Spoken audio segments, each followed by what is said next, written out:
maka saudara pasti akan berbahagia. Karena di dalamnya mengandung berkat, di dalamnya mengandung janji-janji Tuhan. Di dalamnya mengandung sukacita dan kebahagiaan. Karena Tuhan katakan bahwa berbahagialah mereka yang mendengarkan, melakukan setiap firman Tuhan di dalam kehidupan mereka. Itulah sebabnya saya percaya saudara-saudara bahwa saat ini sangat berbahagia saudara dimanapun Anda berada pada saat ini. Saudara-saudaraku yang dikasihi oleh Tuhan, saya ingin berbicara dalam satu topik kecil di dalam Kisah 20 ayat yang ke-35. Kisah para Rasul pasal 20 ayat yang ke-35 bagian B. Dikatakan seperti ini. Sebab Tuhan sendiri telah mengatakan, adalah lebih berbahagia memberi daripada menerima. Lebih berbahagia mereka yang memberi daripada menerima. Saudara-saudara yang dikasihi oleh Tuhan, saya ingin menceritakan sedikit tentang Danau Galilea. Danau Galilea ini disebutkan juga dengan istilah-istilah lain di dalam Alkitab. Saudara-saudara, sering juga disebut dengan Danau Tiberias. Juga sering disebut dengan Danau Genesaret. Juga disebut dengan Danau Kinerat. Di samping Danau Galilea ini saudara-saudara, ada juga yang kita kenal di sekitar Galilea itu yang sering disebut adalah Laut Mati. Saudara-saudara, pertama sekali saya ingin memberitahukan kepada saudara tentang persamaannya. Persamaan Danau Galilea dan juga Laut Mati. Persamaannya adalah kedua-duanya merupakan danau terbesar yang terbentuk secara alami di daerah Palestina. Lalu yang kedua saudara-saudara, danau ini sama-sama berlokasi di lembah Sungai Jordan. Sama-sama di lokasi lembah Sungai Jordan. Dan mereka menerima air yang sama dari Sungai Jordan. Itu persamaannya. Yang ketiga, persamaan mereka saudara-saudara. Mereka sama-sama berada di bawah permukaan laut. Kalau Danau Galilea berada sekitar 210 meter di bawah permukaan laut. Sementara saudara-saudara, Laut Mati 400 meter berada di bawah permukaan laut. Itu persamaan mereka. Sekarang apa perbedaannya? Beberapa perbedaan mereka sangat menyolok sekali saudara-saudara. Danau Galilea yang pertama. Danau Galilea menerima air dari Sungai Jordan. Ya, menerima air dari Sungai Jordan. Air inilah yang membuat atau menciptakan rantai kehidupan di sekitar Danau Galilea itu. Saudara-saudara, kalau saudara memiliki kesempatan pergi ke sana, jangan lupa singgah di tepi Danau Galilea. Lihat saudara-saudara, nikmati betapa indahnya danau tersebut. Oleh karena kenapa?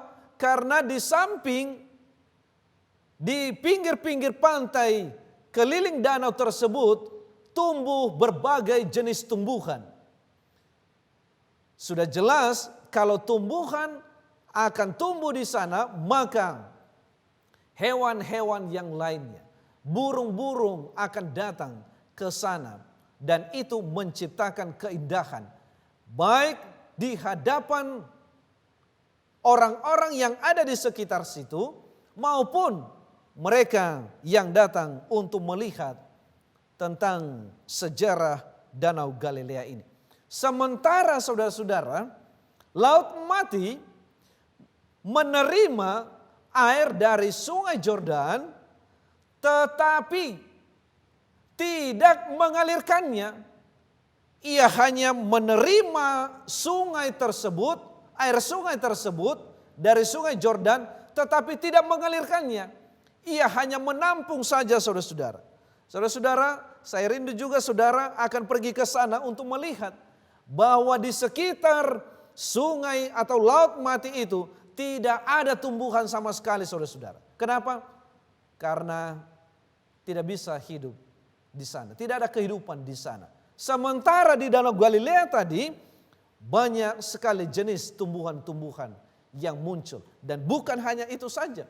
Perbedaannya adalah kalau di dalam air Danau Galilea itu, saudara-saudara, sudah pasti semua jenis ikan akan ada di sana. Saudara-saudara yang dikasihi oleh Tuhan. Semua jenis ikan, dan Alkitab mencatat bahwa ikan yang terkenal adalah ikan Petrus yang kita sebut ikan mujair. Saudara-saudaraku yang dikasihi oleh Tuhan. Sementara di danau atau Laut Mati tidak ada kehidupan yang ada di dalamnya. Kenapa? Yang pertama tadi adalah karena Danau Galilea mengalirkan sungainya setelah menerima sungai dari sumbernya, sementara Laut Mati hanya menerima dan tidak mau mengalirkan. Saudara-saudaraku yang dikasihi oleh Tuhan. Kira-kira apa pelajaran yang bisa kita ambil dari kisah ini? Kisah pasal 20 ayat yang ke-35. Adalah lebih berbahagia memberi daripada menerima. Lebih berbahagia memberi daripada menerima. Pernyataan ini dilatar belakangi oleh sebuah pernyataan yang pernah ditulis di dalam kitab Kisah Para Rasul pasal 17 ayat yang ke-24 dan ayat yang ke-25. Saya ingin saudara-saudara membuka Alkitab saudara supaya saudara juga dapat mengerti. Saya rindu bila mana saudara tidak memiliki Alkitab di sekitar saudara, bergeraklah sejenak saudara-saudara untuk mengambil Alkitab saudara. Karena kita akan membahas firman Tuhan pada saat ini. Dalam Kisah Para Rasul pasal 20 ayat yang ke-24 sampai ayat yang ke-25. Demikianlah firman Tuhan. Ya.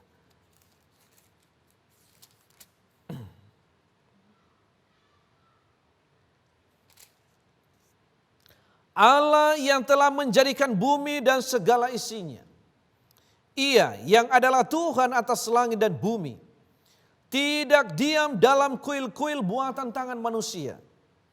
Dan juga tidak dilayani oleh tangan manusia. Seolah-olah ia kekurangan apa-apa.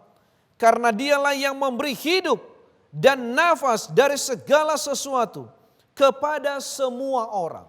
Apa yang dimaksudkan dengan ayat ini? Saudara-saudaraku yang dikasihi oleh Tuhan. Tentu saja sifat Allah adalah mengasihi. Memberikan berkat kepada orang lain. Memberikan kasih karunia, menganugerahkan berkat kepada seluruh umatnya yang ada di dalam dunia ini. Itulah tipe daripada Allah yang kita kasihi itu. Dia adalah pemberi segala sesuatu supaya manusia atau umatnya dapat berbahagia di dalamnya. Dan salah satu kasihnya yang besar yang diberikan kepada manusia, saudara-saudara, yaitu dengan dia menjelmakan dirinya sebagai manusia supaya manusia dapat dilayani, saudara-saudara. Ia memberikan hidupnya dan ia berbahagia di atas pemberiannya itu. Saudara-saudara, ia mati bagi manusia hanya untuk melayani manusia, bukan datang untuk dilayani. Saudara-saudaraku, dia tidak datang untuk dilayani, melainkan ia datang untuk melayani setiap orang yang percaya kepadanya. Tentu saja ia sangat berbahagia dengan pemberiannya itu.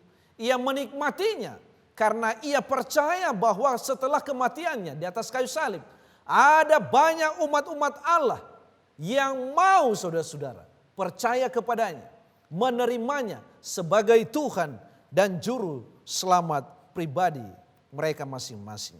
Saudara-saudaraku yang dikasihi oleh Tuhan, setelah kita menerima semua pemberian-pemberian Allah ini, Allah rindu supaya kita mau juga menjadi berkat bagi orang lain.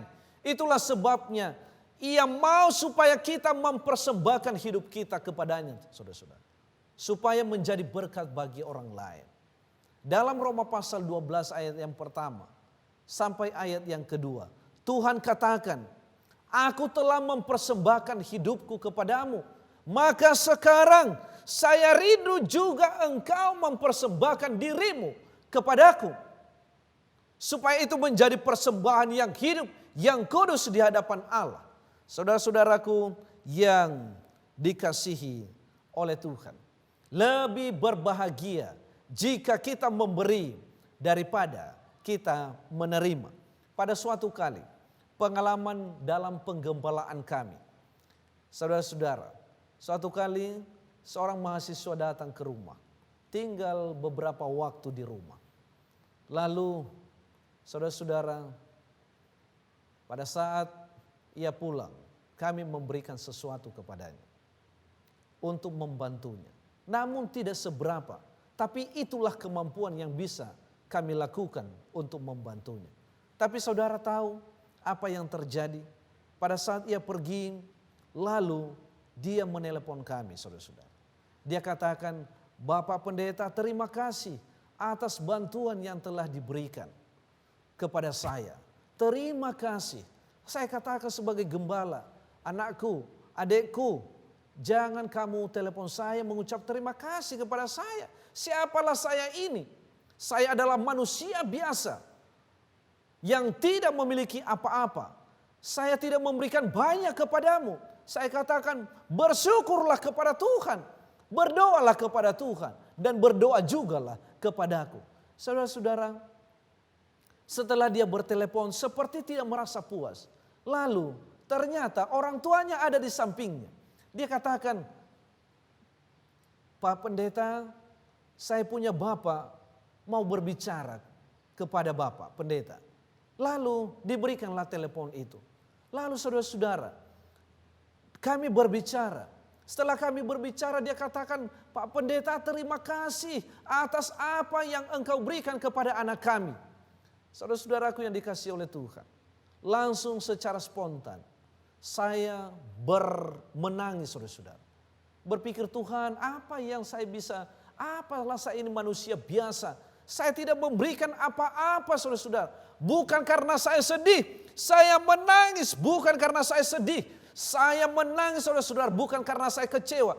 Tapi saya terharu penuh bahagia, saudara-saudara. Saya menangis penuh bahagia. Saya katakan, Tuhan, apa saya ini, Tuhan? Saya ini manusia biasa.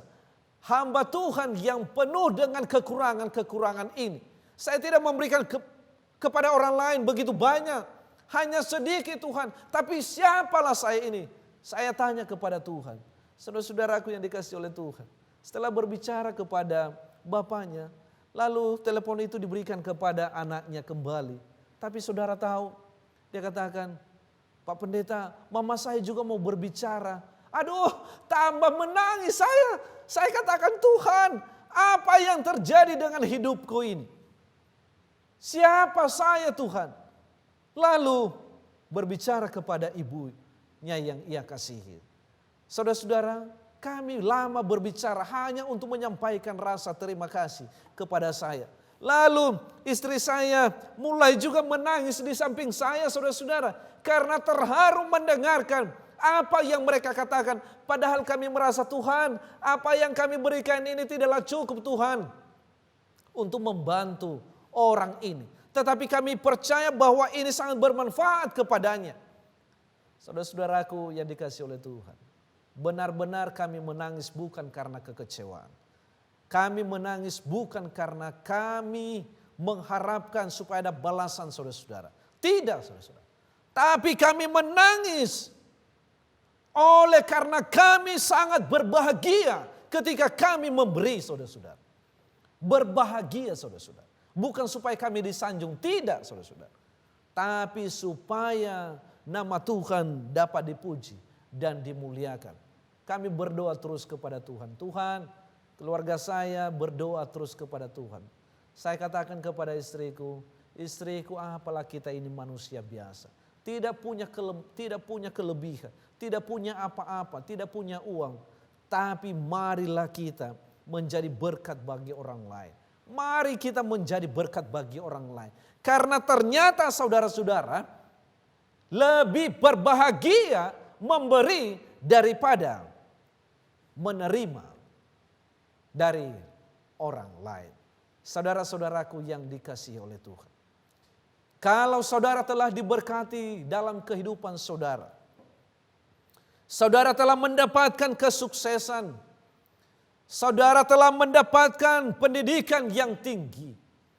Saudara telah mendapatkan uang yang banyak, kekayaan yang melimpah. Saudara-saudara, ingatlah firman ini.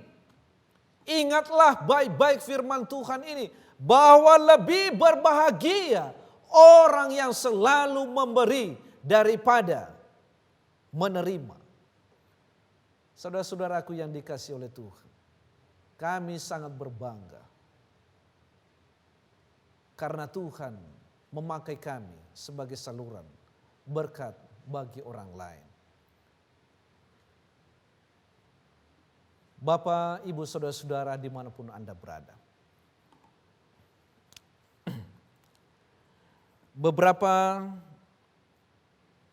langkah supaya kita boleh menjadi berkat bagi orang lain.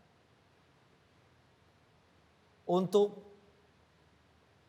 mengerti tentang kisah para rasul pasal 20 ayat yang ke-35 ini. Supaya kita berbahagia di dalam kehidupan kita. Benar saudara-saudara, bahwa ketika kita menerima sesuatu, kita berbahagia. Tapi saya mau katakan saudara-saudara, adalah lebih berbahagia jika kita membantu, memberikan kepada orang lain pemberian-pemberian yang berkenan kepada Tuhan.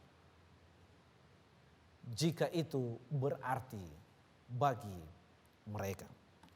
Suatu kali saudara-saudara, seorang anggota jemaat bercerita kepada saya bahwa ia telah membantu seseorang. Ia tinggal di rumah mereka beberapa waktu lamanya.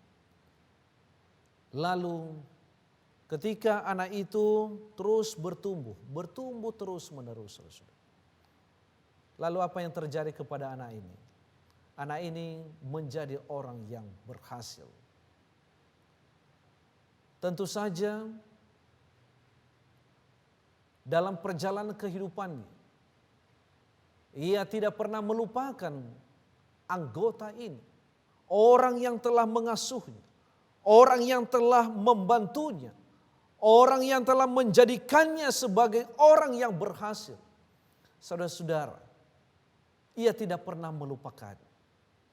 Dia tidak pernah melupakan. Ketika ia tidak pernah melupakan, lalu anggota ini cerita kepada saya bahwa Pak Pendeta, saya sangat berbahagia sekali terus membaca surat, SMS dari orang yang pernah tinggal di rumah saya. Saya sangat berbahagia. Kenapa? Karena ternyata tidaklah sia-sia semua pemberian-pemberian saya kepadanya. Dia telah menjadi orang yang berhasil. Saudara-saudaraku yang dikasihi oleh Tuhan. Ada beberapa langkah supaya kita boleh menjadi berkat bagi orang lain. Yang pertama adalah kesetiaan.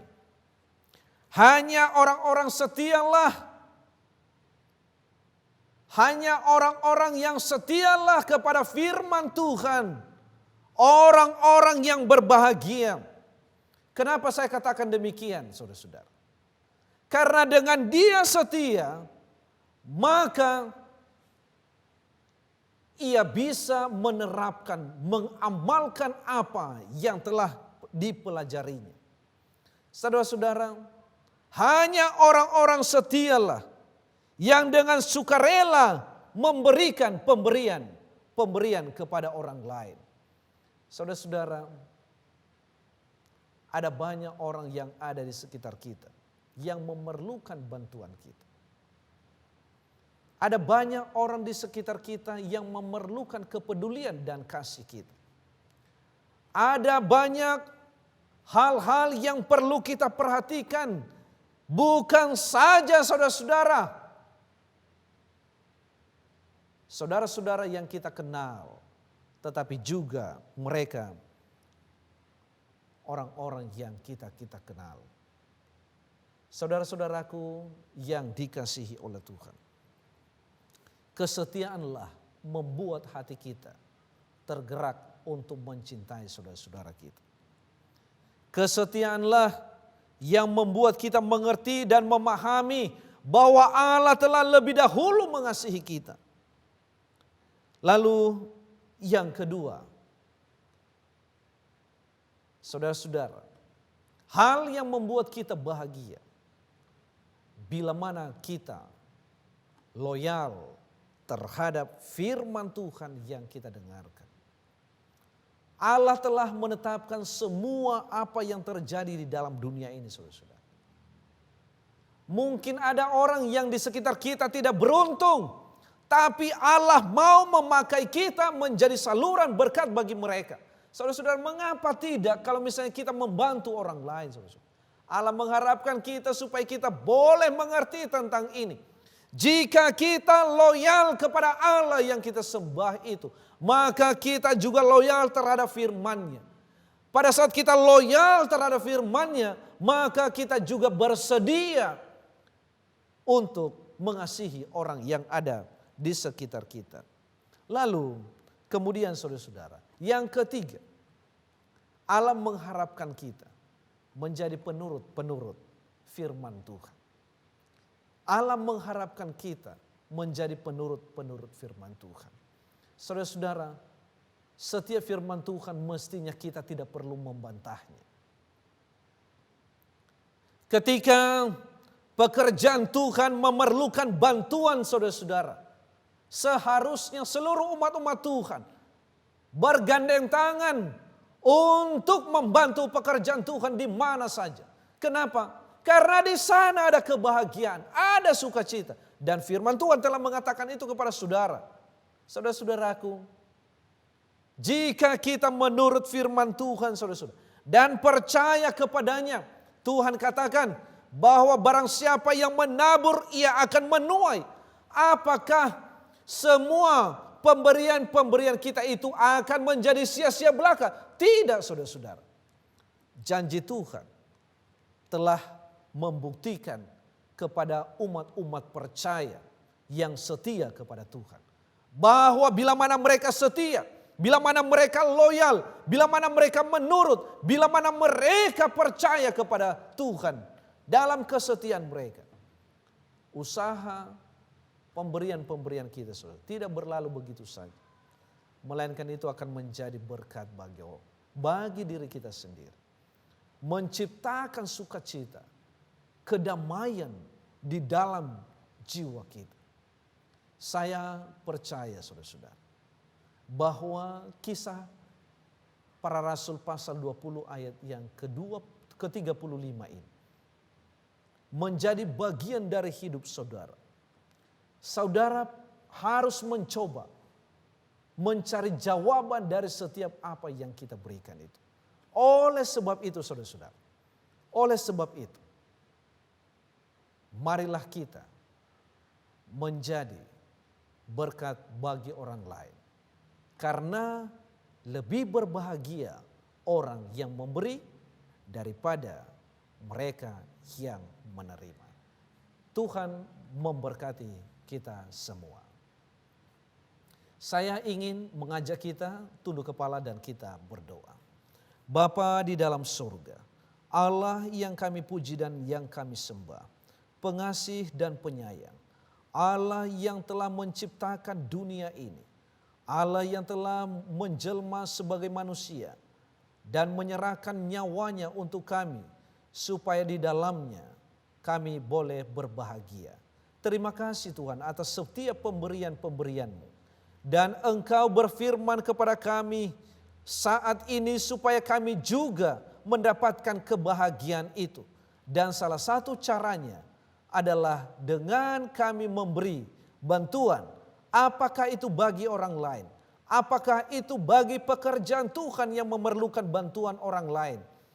Apakah tetangga kami, saudara-saudara kami yang tidak beruntung? Ya Tuhan, berikanlah kami kemampuan. Bukalah hati kami Tuhan, supaya kami ingin membantu mereka yang berkekurangan di sekitar kami.